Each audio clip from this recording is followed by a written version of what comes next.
All right. Well, why don't we go and move on to our academy training? We're going to talk a little bit about the new rules and interactions, some clarifications, things Alex kind of brought up or has brought up about questions that he's received. Without further ado, join us in our academy training.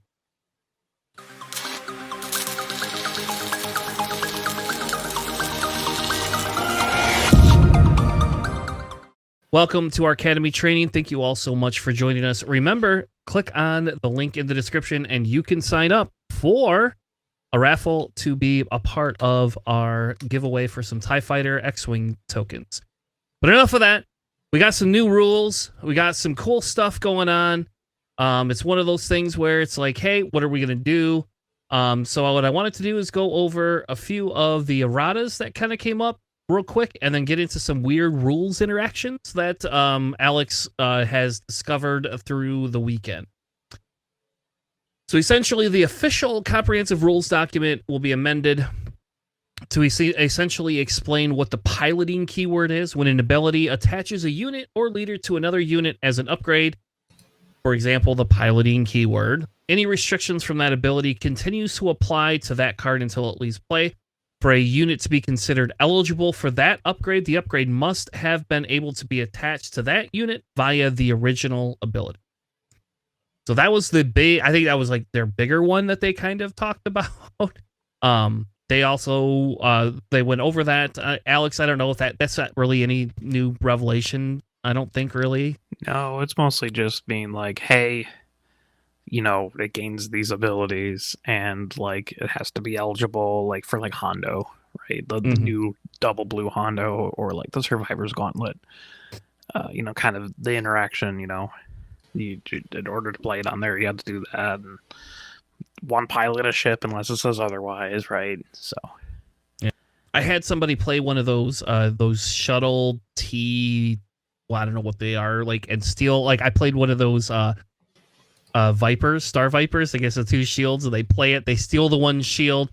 I still had 3 other actions, so I had to like take my other actions, right? And then they claim they then swing with it, take the other stupid shield from it. I'm like, come on, I had 2 shields. Normally when I see those Cloak Star Vipers, I just play Piercing Shot and just blow up all their shields and do 3 damage to them. You could do that too, and that's super fun. And then it's so tragic. You just cry a little bit. So I love Star Vipers so much. It hurt to do that. Yeah. So JJ, we had a few other erratas. You want to cover the other erratas real quick? They're, again, I don't think they're anything revolutionary. What they're considering these are as clarifications. And that's kind of how they explained it in the stream. Is there was some clarifications that they had to put in there in case you're looking at a card and don't quite understand exactly what they do.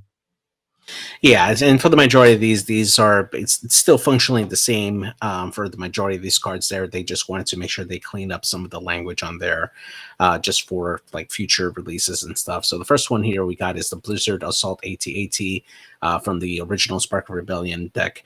It reads, while attacking, this unit may deal its excess damage to an enemy ground unit. Next one we have is from the Shadows of the Galaxy pack, the Bo-Katan Kryze. It reads, on attack, you may deal 1 damage to a unit. Then, if you attack with another Mandalorian unit this phase, you may deal 1 damage to a unit. It could be to the same unit or a different unit. The next one we got here is Mix of Mayfield, also from the Shadows of the Galaxy pack set, rather, and it reads, when a player discards a card from their hand, you may deal 2 damage to a unit or base. Use this ability only once each round. The next one we have is Unrefusable Offer, also from Shadows of the Galaxy. It reads, attached to a non-leader unit. Attached unit gains bounty. Play this unit from its owner's discard pile or capture for free under your control. It enters plays ready at the start of the regroup phase. You defeat it. And then the next one we have is I Have the High Ground from the Twilight of the Republic. That's the last set that came out prior to Jump to Lightspeed. It reads, choose a friendly unit for this phase. While that unit is defending, the attacker gets a -4 attack, -0. Next one is Sly Moore from Twilight of the Republic, and it reads, when played, take control of an enemy token unit and ready it at the start of the regroup phase. That token's unit's owner takes control of it. And then the last one we have is Wingman Victor 3, brand new from Drum to Lightspeed, and reads, when played as an upgrade, you may give an experience token to a unit other than that attached unit. I didn't understand why they had to clarify that one. Like, Yeah. I'll be honest with you, I was confused when they had that in there. They didn't really have to clarify any of these because they are like functionally exactly the same, right? I mean, Slime Wars was literally just a typo. But when they were confused, like when do you give out the experience? Like, do you give it before and then you attach them onto the ship and kind of stuff? It's pretty clear to me, but you know, how would you ever be able to do that? I'm not gonna get into it. Like, you can't, like, your pilot can't complete the piloting action aspect, like the text for it, until it's on the unit. Okay. They just did it for clarification, just to make sure people really understand what's going on. Right. Actually, I have the high ground changed slightly-ish. The original one is choose a friendly unit. Each enemy unit gets -4/-0 while attacking that unit this phase. They, like, some people might think that just means all the enemy units that are currently in play. So if you play something with an ambush, it wouldn't get the -4/-0. And this one is clarifying. Yes, it does. It's each enemy, regardless if they existed before or after. So that one is like that's a bigger change. Yeah, it's not like necessarily a change. It's just like very explicit. No, literally everyone attacking them this turn just gets -4. Yeah, because I think before we ruled that last pre-release, I think we ruled that if the unit wasn't in play at the time, it didn't affect it. So, right. And this is more in line with presumably the spirit of the card, right? Yeah. This makes more sense. The other way, they would type it the other way. Yeah. This makes a lot more sense. So. Yeah, and like Bo-Katan really just says, hey, you can ping the same unit again. Like, people were a little bit confused if they could do that or not, or if it's like two separate things. You know, the Blizzard Assaults was like, hey, if you attack and defeat the enemy unit, deals excess damage. Now it's just like deal excess damage because that requires you to defeat the unit. So they're like not future proofing anything. It's just more like, guys, this is how this works. We're just gonna have a sort of a set template for how we're gonna word things. Yeah. So they're all functionally the same. Fair enough. Let's move on to some of the other things that you had on there. The first one you had is abilities that say can't be damaged means prevent all damage. What does that one mean, Alex? So that is like for shields mostly. Like, and like the TIE Phantom. When those abilities mean, hey, they can't be damaged, it means like it prevents all that damage that's doing to it. But like indirect damage is specifically unpreventable damage. So it does hit things like the Phantom, or hits units and then they take damage under the shields, which is kind of cool. Leads to a little bit kind of weird scenarios, but hey, if you have a Devastator out, you just be like, I'm going to put 2 damage on the Village Protectors. Regardless if they have a shield, they're gone now. So that's all that, like, some people, you know, like, you get a lot of questions. Hey, is this hit Phantoms? And hey, what happens to my shields? And this is like, literally can't be damaged. Just basically means you prevent all the damage. And and unpreventable damage is more unpreventable than preventable. I don't know how to describe it. So indirect always hits people. Nothing can stop it. Which leads it into the next point, where it says indirect damage is totally unpreventable and can't be given to a unit in excess of their health, which actually includes like Chariot from set 1. Like, you drop him to 0, he can't take more damage than that, which is kind of wild. Sucks. Yeah. Yeah. And again, this, you know, hey, he goes under shields, but it doesn't destroy them because it's unpreventable. Which is weird, because if you think about how that would work if we were playing X-Wing, like it doesn't work like that very often, you know? Like, there's a couple cards they have those 1 bombs or whatever. The one is it concussion bombs? I think they're concussion bombs. Yeah, do that, which was crazy. But we very quickly learned how to get around those in in X-Wing. And it's weird because, like, if you take, like, the Blizzard Assault AT-AT, where it's like, hey, all the excess damage is done somewhere else, it doesn't trigger for Chariot because Chariot eats all that damage. And he goes essentially in the negatives, but, like, you can't do that with indirect damage. No. Which I found the best was during the pre-release weekend, like, if somebody had indirect damage and was attacked, like, they would be like, oh, you got to do indirect damage. It's like, okay, well, who are you attacking? You have to declare your attack. Well, no. Just tell me, just put the indirect damage first. No. You're going to declare your attack, and then the on attack is what does stuff. Yeah, you're going to do that. You're going to declare your attack, and then I'm going to determine if I don't care if your unit lives or dies. I'm going to put that indirect damage on the unit you're attacking because you're going to kill it anyways. Screw you, Dengar. Yep. So I did have that. I actually did have that. That came up at least once or twice with people, and like that's going to be very big, important one because like if you have a unit that's got 4 health and they do 3 indirect damage and they're attacking it anyway, what do you like? Why don't eat extra damage? Just like let your unit die. Yeah, just remember to do the on attack stuff before you do the attack stuff. Mm-hmm. That's the important thing. So here's another one.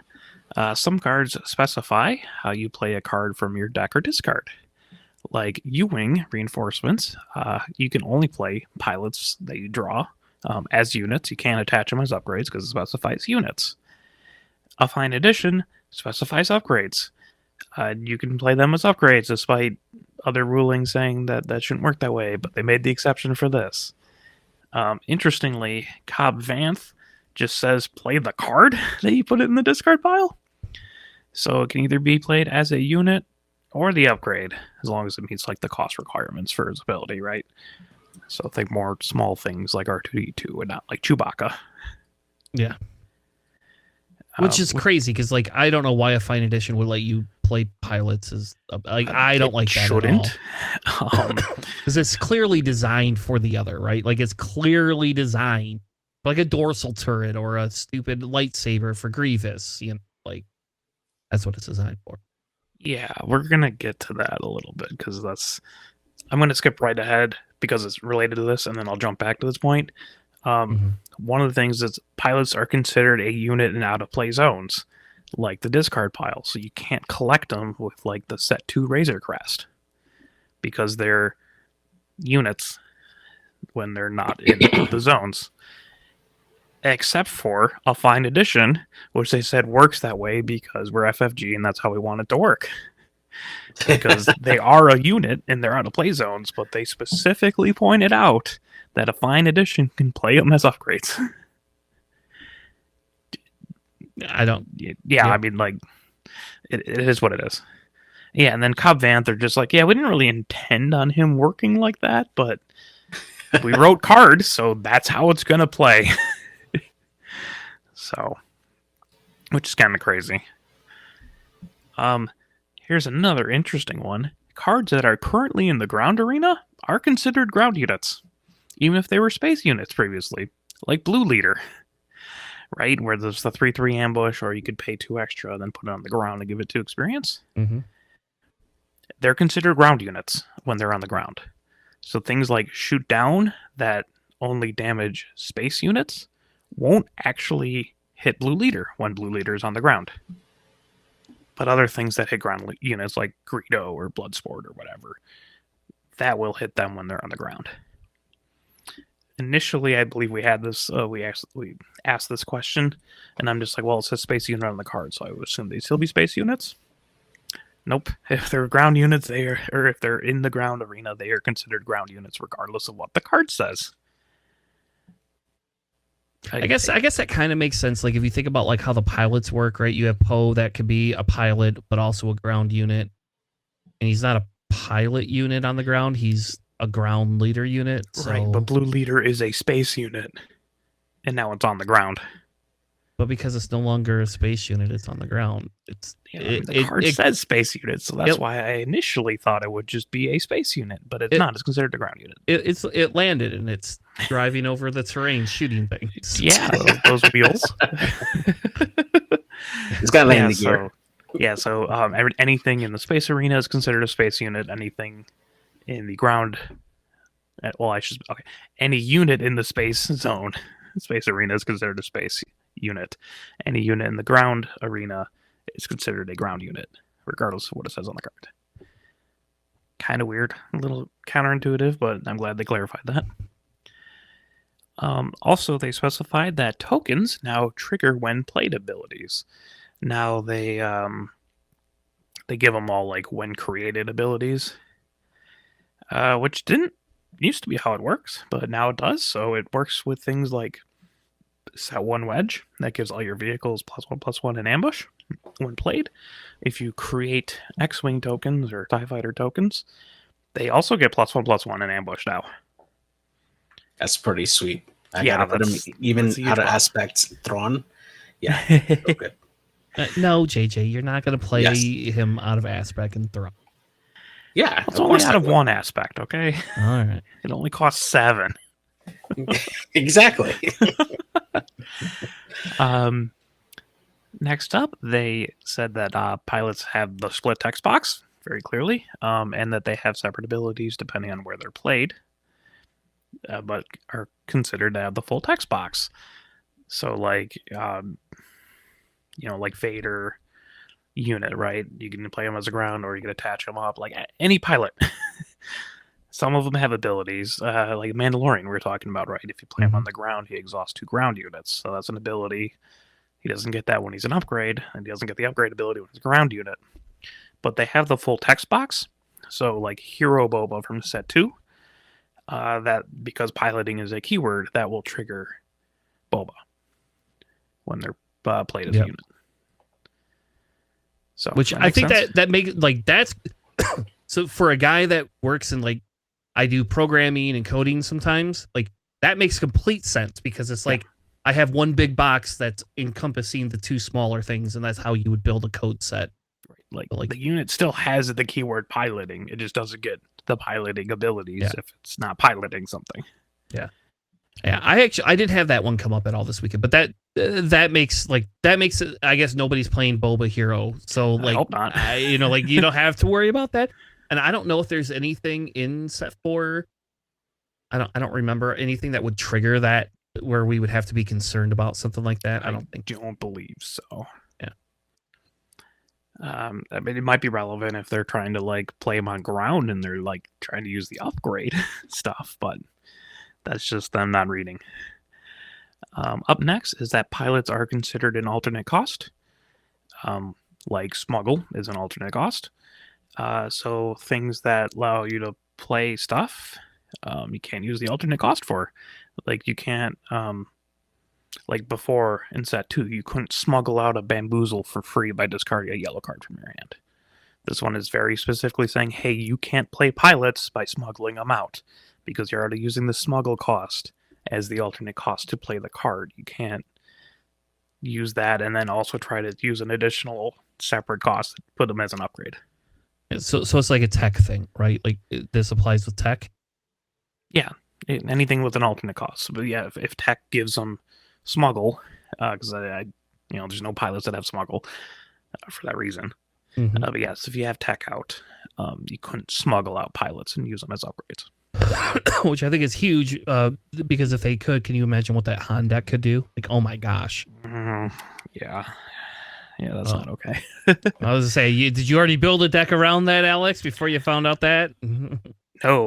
No, because I remembered that you couldn't use the alternate cost for bamboozle when smuggling. So, up next, when a pilot is defeated, it like looks to see how it existed when it was in play. That is mostly for Gar Saxon, right? If you had a pilot and it dies, and it was attached to a vehicle, it was an upgrade when it was defeated, so you can bounce it back to your hand with Gar Saxon, because you can take upgrades back with Gar Saxon when he's out as a leader. Obviously, it doesn't work if your ground unit is also a pilot and it died, because he was a unit when he was played. Mm-hmm. So what happens if people don't remember that? Like okay, so like Luke unit, for example, right? I guess you wouldn't be playing Luke unit and Gar Saxon though, so I don't know if that even mattered. But like a Luke unit when it moves over to the ground and then gets killed, you can't use Gar-Saxon's ability to get him back, right? It's basically how they last existed, I guess, in that thing. Okay. Even if it was like the same turn, like you killed Luke on a ship and then killed him on the ground. It's like when he was Okay. around. And we talked about this a little bit earlier, but they specified bounties are not considered when defeated abilities. When defeated needs to be on the card itself. So like you can't kill cartel turncoat and then like try to trigger Thrawn Trice to draw 2 cards. JJ. Just remember, bounties are not when defeated. But also, it kind of affects other things that are like when defeated is also a very specific trigger. Like set 1 Gideon Hask. Like his ability is when an opponent's unit is defeated, you can give 1 experience somewhere. You can't double trigger that because it's an opponent's unit, not yours. Because it's not a when defeated. It's is when something is defeated. It's not triggering a when defeated ability. Yeah, right. Which is why he's not in my deck. Yeah, so tragic. So also, here's a big one. They actually said, hey, when something loses an ability, it means loses and just doesn't gain it for the rest of the phase. So, like, if you force lightning something, right? Crate drag. You force lightning a crate drag and you don't have enough resources to kill it. They can't just be like, oh, look, I put Protector on it. Now it gains Sentinel. It will just lose. It loses all of its abilities and prevents it from gaining anymore. Which is nice because that was a bit. I don't know how big of an issue, but that did become kind of an issue a little bit at a place I was at. Because it's like, it's like, well, what if I play something to make it Sentinel again? Right. Like, hey, I lost the Sentinel from Spec Force Gunner. I want to regain it. They can't. Yeah. Or, well, specifically, they can't regain the Sentinel. It's just weird. And also, the last one, super niche. Don't do this at all. But in the event that you play a mercenary gunship, the 3/2 2-space unit that your opponent can buy off of you for 4 resources, if you play that and then put your leader on it, and your opponent decides to pay the 4 resources to take control of the mercenary gunship, you can't control an opponent's leader. But also they ruled that both of them die. Like you just lose the mercenary gunship in its totality. And the leader. Like you bought them and then a black hole opened and sucked away everything. And I don't even know what happened. My initial assumption would have been like the leader just dies, but no, it's just both of them because FFG said so. That's hilarious. That's great. I mean, that would be like the most niche, desperate thing you could do, right? Like, what do you? Yeah. Just play them on the ground, people. I guess. Just play them on the ground. Yeah. Is there other ships that you can take control of? Like, can you trade it? You can't traitorous because it's a non-leader. So that's the only one. Because everything else is like, if you're going to take control of a card, it says non-leader, traitorous, change of heart, all that stuff. All of them specify non-leader, and I guess they didn't future-proof a set in set 2 saying, "Hey, you can't buy this mercenary gunship off your opponent if it's also a leader." Because I would like that. That makes sense. Yeah, no, that would just break that. That would go against every principle they have. Right. Like you can't control their leader or anything. You can't have like a bidding war back and forth or who gains your opponent's person. But yeah, they both die. No really further explanation of why both of them are defeated, but that's just how they say it. Which is kind of weird. You just couldn't keep the ship, I guess. But I guess that would be my initial assumption. It's just like, oh, the leader's defeated. Like if he bamboozles like a leader or confiscate it, right? Like, well, you killed the leader. Yeah. Yeah, I don't know. That seems odd to me. You know, like it would almost just, it would be better to just done an errata that you can't purchase that ship anymore. It's just let the leader live on it. And you just can't purchase it. That's just not a good idea in general. Like, don't put like really expensive, really nice upgrades on your mercenary gunship where your opponent has resources they can buy from. No, it's like a Pelp thing. Come on, man. Like people like to put lightsabers on Yoda, and then I just claim and seal their Yoda with Pelp, and it's like, thank you. I'll take that. Hey, my opponent put a lightsaber on Bendu with a damage. And then I flipped Palp, swung with Bendu, and played a Crate Dragon for cheaper. Yeah. Well, that's crazy. That's even crazier. That was rough. But yeah, that's why I don't know. I think I think some of that people will have to learn and get used to some of these. But like, yeah, I don't know. Yeah, most of them, like, with the exception of a Find Edition, all of it like makes sense. Except for the Mercenary gunship, that still doesn't make any sense to me. Sure. Your opponent doesn't make sense if they're putting their leader on it. That's what doesn't make sense. Yeah, I put a leader on a swarming vulture the other day, so I did it too with Vader. Yeah, that's swinging in for 8, man. Leave me alone. But yeah, so it's they mostly make sense, but this is like clarifications and like, hey, this like niche thing, Cobb Vanth happens to work this way because we didn't write the card correctly. So here it is. There you go. We're just gonna do it. Yeah, we'll see how long. I guess because Cobb Vanth rotates out, maybe they're a little bit less worried about it than some of the other ones. Like, yeah, I think, and like Cobb Vanth isn't like, you know, a meta monster staple card. You know. No. I mean, I did have him in my Throne deck for sure. I'm gonna reconsider it, but no, now you could play pilots off of it, JJ. Yeah, so when you can play that stupid what's the one that's like the Sentinel one that's like a 1/2 or whatever for 2 costs. The indoctrinated Academy dude. I forgot what it was. Yeah, the 1/2 for 1. Yeah. And he costs the same no matter whether he's an upgrade or a unit, and he's a Sentinel. Yeah. So there you go. Like, it's great for Cobb Vanth. I don't know. So, well, all right. So we're going to wrap the episode up for tonight. Thank you.